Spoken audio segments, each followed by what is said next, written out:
Hi friends. Bell நிறுவனம் வந்து பார்த்தீங்கன்னா, வேலைவாய்ப்பு வந்து அறிவிச்சிருக்காங்க. அத பத்தின முக்கியமான விவரங்கள பார்க்கலாம். என்னென்ன போஸ்டிங்ன்னு பார்த்தீங்கன்னா, ப்ராஜெக்ட் இன்ஜினியர்ஸ், ப்ராஜெக்ட் சூப்பர்வைசர் போஸ்டிங்க்கு. இது வந்து ஒரு கான்ட்ராக்ட் பேசிஸ்ன்னு சொல்லியிருக்காங்க. என்னென்ன ஃபீல்டுன்னு பாருங்க. புரொடக்ஷன், ஃபேப்ரிகேஷன், டெஸ்டிங் அப்படின்னு சொல்லிட்டு ஓகேங்களா. எக்ஸ்டர்னல் சர்வீசஸ் அப்படின்னு சொல்லியிருக்காங்க. மேலும் முக்கியமான விவரங்கள பார்க்கலாம். மொத்த நம்பர் ஆஃப் வேக்கன்சி வந்து பார்த்தீங்கன்னா, 33 வேக்கன்சி சொல்லியிருக்காங்க. இந்த 33 வேகன்சியும் என்னென்ன கேட்டகரிக்குன்னு சொல்லிட்டு பார்ப்போம். ஃபஸ்ட்டு வந்து பார்த்தீங்கன்னா ப்ராஜெக்ட் இன்ஜினியருக்கு, அதுக்கு எக்ஸ்டர்னல் சர்வீஸ்க்கு வந்து 10 வேகன்சியும், ப்ரொடக்ஷன் ஃபேப்ரிகேஷன் டெஸ்டிங் வந்து 7 வேகன்சியும் சொல்லியிருக்காங்க. என்கேஜ்மெண்ட் பீரியட் வந்து பார்த்தீங்கன்னா 2 இயர்ஸ்னு சொல்லியிருக்காங்க. அப்புறம் ப்ராஜெக்ட் சூப்பர்வைசர், இதுக்கு வந்து பார்த்தீங்கன்னா எக்ஸ்டர்னல் சர்வீஸ்க்கு 10 வேகன்சி, ப்ரொடக்ஷன் ஃபேப்ரிகேஷன் டெஸ்டிங்க்கு வந்து 6 வேகன்சி, இதுக்கும் என்கேஜ்மெண்ட் பீரியட் வந்து பார்த்தீங்கன்னா 2 இயர்ஸ் அப்படின்னு சொல்லியிருக்காங்க. இந்த வேகன்சி வந்து ரெக்குயர்மெண்ட் பொறுத்து மேபி வேரி ஆகலாம் அப்படின்னு சொல்லியிருக்காங்க. அப்பர் ஏஜ் லிமிட் வந்து பார்த்தீங்கன்னா 32 வயசுன்னு சொல்லியிருக்காங்க. எலிஜிபிலிட்டி கிரைட்டீரியா வந்து 1 மார்ச் 2025 அதன்படி தான் அப்படின்னு சொல்லியிருக்காங்க. 1 இயர் மினிமம் எக்ஸ்பீரியன்ஸ் கேட்குறாங்க ஓகேங்களா. ஸோ இந்த வேகன்சி வந்து பார்த்தீங்கன்னா UR, EWS, OBC, SC, ST அப்படின்னு சொல்லிட்டு ரிசர்வேஷன் படி வந்து பிரித்து கொடுத்துருக்காங்க. ஸோ கரெக்டாக நீங்கள் செக் பண்ணிக்கலாம் என்ன போஸ்ட்டுக்கு அப்ளை பண்ணுறீங்க அப்படின்னு சொல்லிட்டு பார்த்துட்டு சரிங்களா. அப்புறம் ஏஜ் லிமிட் வந்து நம்ம சொல்லியிருந்தோம். அந்த அப்பர் ஏஜ் லிமிட்டில் வந்து பார்த்தீங்கன்னா ரிலாக்ஸேஷனுமே இருக்குது. ஓபிசிக்கு 3 இயர்ஸ், எஸ்சி எஸ்டிக்கு 5 இயர்ஸ், பிடபிள்யூடி கேண்டிடேட்டுக்கு வந்து பார்த்தீங்கன்னா ஜென்ரல், ஓபிசி, எஸ்சி எஸ்டின்னு சொல்லிட்டு அதுலேயுமே வந்து கேட்டகரி வைஸ் கொடுத்துருக்காங்க. அப்புறம் எக்ஸர்வீஸ்மேன், இடபிள்யூஎஸ் கேட்டகரிக்குமே கொடுத்துருக்காங்க. ஸோ தெளிவாக நீங்கள் செக் பண்ணிக்கலாம்.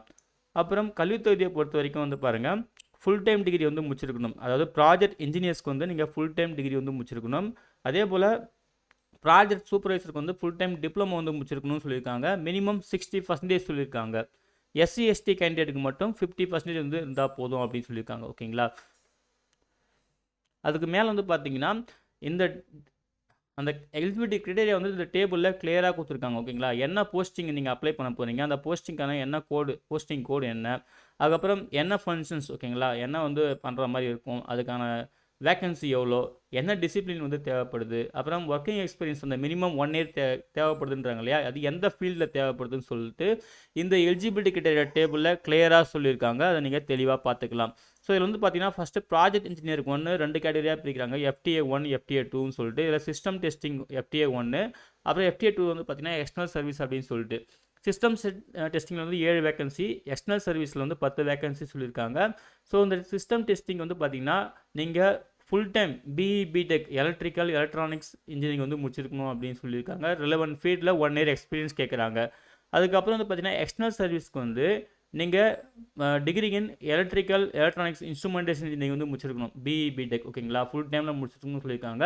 அதே போல் இவங்க சொல்லியிருக்கிற இந்த ரிலவெண்ட் ஃபீல்டில் 1 இயர் எக்ஸ்பீரியன்ஸ் கேட்குறாங்க. அதையுமே நோட் பண்ணிக்கோங்க. அதுக்கு பிறகு ப்ராஜெக்ட் சூப்பர்வைசர் வந்து பார்த்தீங்கன்னா FTA 3, FTA 4, FTA 5 சொல்லிட்டு ஒரு 3 கேட்டகரியாக பிரிக்கிறாங்க. ஸோ ஒவ்வொன்றா பார்ப்போம். ஃபஸ்ட் வந்து பார்த்தீங்கன்னா சப் அசம்பிளி ப்ரொடக்ஷன், இதுக்கு வந்து 4 வேகன்சி. இதுக்கு டிப்ளமோ எலக்ட்ரிக்கல், எலக்ட்ரானிக்ஸ் இன்ஜினியரிங் முடிச்சிருந்தா அப்ளை பண்ணலாம். இதுக்கு ரிலவெண்ட் ஃபீல்டில் 1 இயர் எக்ஸ்பீரியன்ஸ் வேணும்னு சொல்லியிருக்காங்க. ஸோ கரெக்டாக செக் பண்ணிக்கோங்க. அப்புறம் சிஎன்சி ப்ரோக்ராமிங் ஆப்ரேஷன், இதுக்கு 2 வேகன்சி. இதுக்கு டிப்ளமோ இன் மெக்கானிக்கல் வந்து முடிச்சிருக்கணும்னு சொல்லியிருக்காங்க. இதுக்கு ரிலவெண்ட் ஃபீல்டில் 1 இயர் எக்ஸ்பீரியன்ஸ் வேணும். அதையுமே இங்கே கொடுத்துருக்காங்க. அதுக்கப்புறம் எக்ஸ்டர்னல் சர்வீஸ்க்கு வந்து பார்த்தீங்கன்னா 10 வேகன்சி. இதுக்கு டிப்ளமோ வந்து பார்த்தீங்கன்னா எலக்ட்ரிக்கல், எலக்ட்ரானிக்ஸ், இன்ஸ்ட்ருமெண்டேஷன் இன்ஜினியரிங் வந்து முடிச்சிருந்தா அப்ளை பண்ணலாம். இதுக்கும் ஒரு லிஸ்ட்டு கொடுத்துருக்காங்க. இதில் ரிலவெண்ட் ஃபீல்டில் 1 இயர் எக்ஸ்பீரியன்ஸ் கண்டிப்பாக வச்சிருக்கணும்னு சொல்லியிருக்காங்க. தெளிவாக இந்த எலிஜிபிலிட்டி கிரைட்டீரியாவில் நோட் பண்ணிக்கங்க. முக்கியம் எக்ஸ்பீரியன்ஸ், அந்த 1 இயர் எக்ஸ்பீரியன்ஸ் நீங்கள் சொல்லியிருக்கிற ஃபீல்டில் வந்து நீங்கள் முடிச்சிருக்கணும். அதான் முக்கியமான விஷயம்.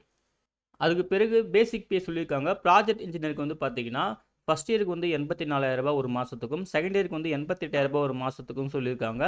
அதே போல் ப்ராஜெக்ட் சூப்பர்வைசருக்கு வந்து பார்த்தீங்கன்னா ஃபஸ்ட் இயருக்கு வந்து 45,000, செகண்ட் இயருக்கு வந்து 48,000 ஒரு மாதத்துக்கும் சொல்லியிருக்காங்க சரிங்களா.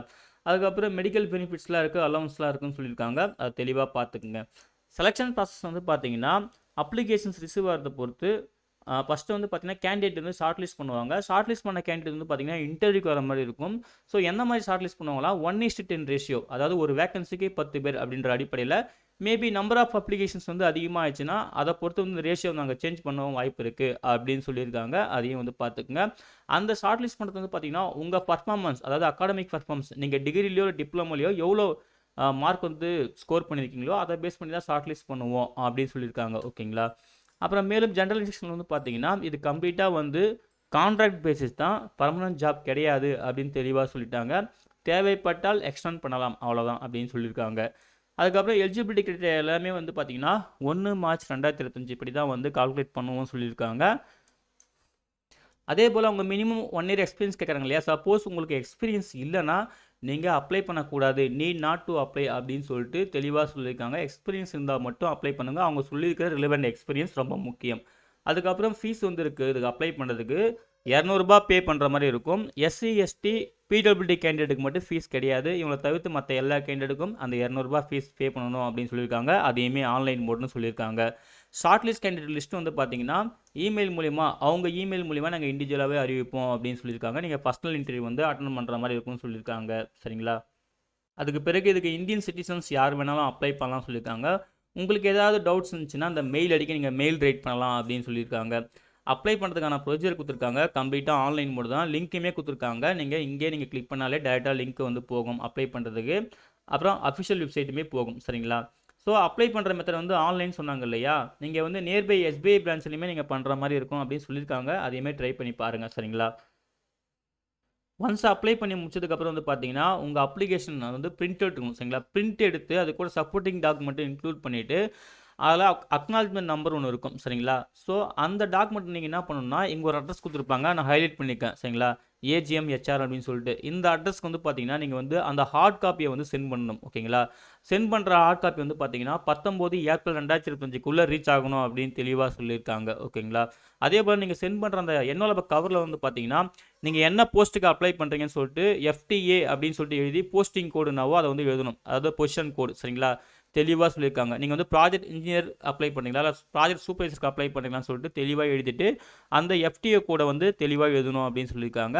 அதே போல் நீங்கள் இன்டர்வியூ போகிறப்பையும் சரி இல்லை டாக்குமெண்ட் வெரிஃபிகேஷன் போகிறப்பையும் சரி இவங்க சொல்லியிருக்கிற லிஸ்ட் ஆஃப் டாக்குமெண்ட் ஓகேங்களா, அதாவது original plus self attested photocopy அப்படின்னு சொல்லியிருக்காங்க. ஸோ தெளிவாக அந்த லிஸ்ட் செக் பண்ணிக்கோங்க என்னென்ன டாக்குமெண்ட்லாம் வேணும் அப்படின்னு சொல்லிட்டு. நீங்கள் இன்டர்வியூ போகிறப்பையும் சரி இல்லை அதுக்கப்புறம் வெரிஃபிகேஷன் போகிறப்பையும் சரி, அதாவது நீங்கள் ஷார்ட் லிஸ்ட் ஆகிட்டீங்க சர்டிஃபிகேட் வெரிஃபிகேஷன் போகிறப்பையும் சரி கண்டிப்பாக அது தேவைப்படும் அப்படின்னு சொல்லியிருக்காங்க. இந்த லிஸ்ட்டு தெளிவாக செக் பண்ணுறது ரொம்ப நல்லது.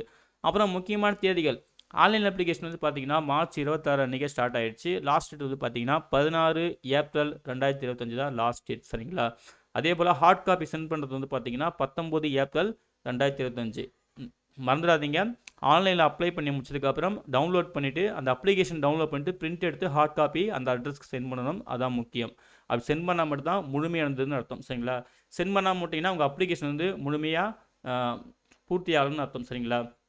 ஸோ கடைசியாக 19 ஏப்ரலுக்குள்ளே நீங்கள் ஹார்ட் காப்பியை சென்ட் பண்ணுறங்க. அதுக்கப்புறம் அதர் ஸ்டேட்டுக்கு சரிங்களா, அதாவது கொடுத்துருக்காங்க பாருங்கள் அஸ்ஸாம் மேகாலயா இந்த மாதிரி இருக்கிற இந்த ஸ்டூடெண்ட்ஸ்க்குலாம் வந்து கேண்டிடேட்லாம் வந்து பார்த்தீங்கன்னா 21 ஏப்ரல் 2025 சொல்லியிருக்காங்க அந்த ஹார்ட் காப்பி சென்ட் பண்ணுற டேட். ஏன்னா லாங்கில் இருக்காங்க இல்லையா அவங்களுக்கு மட்டும். சரிங்களா? ஸோ இந்த டேட்லாம் வந்து நோட் பண்ணிங்க. ஆன்லைனில் அப்ளை பண்ணுறதுக்கு லாஸ்ட் வந்து பார்த்தீங்கன்னா 16 ஏப்ரல் 2025. ஓகேங்களா? ஸோ எவ்வளோ தான் ஃப்ரெண்ட்ஸ். இதுதான் வந்து பார்த்தீங்கன்னா பெல் நிறுவனம் அறிவிச்சிருந்த ப்ராஜெக்ட் இன்ஜினியர்ஸ் ப்ராஜெக்ட் சூப்பர்வைசருக்கான இந்த வேலை வாய்ப்புக்கான முக்கியமான விவரங்கள். இந்த நோட்டிஃபிகேஷன் டவுன்லோட் பண்ணுற லிங்க்கையும் ஆன்லைனில் அப்ளை பண்ணுற லிங்க்கையும் இந்த வீடியோ டிஸ்கிரிப்ஷனில் தரேன். செக் பண்ணி நீங்களும் யூஸ் பண்ணிக்கோங்க. ஓகேங்களா? அப்ளை பண்ணுற எல்லாருக்கும் she all the best. Thank you.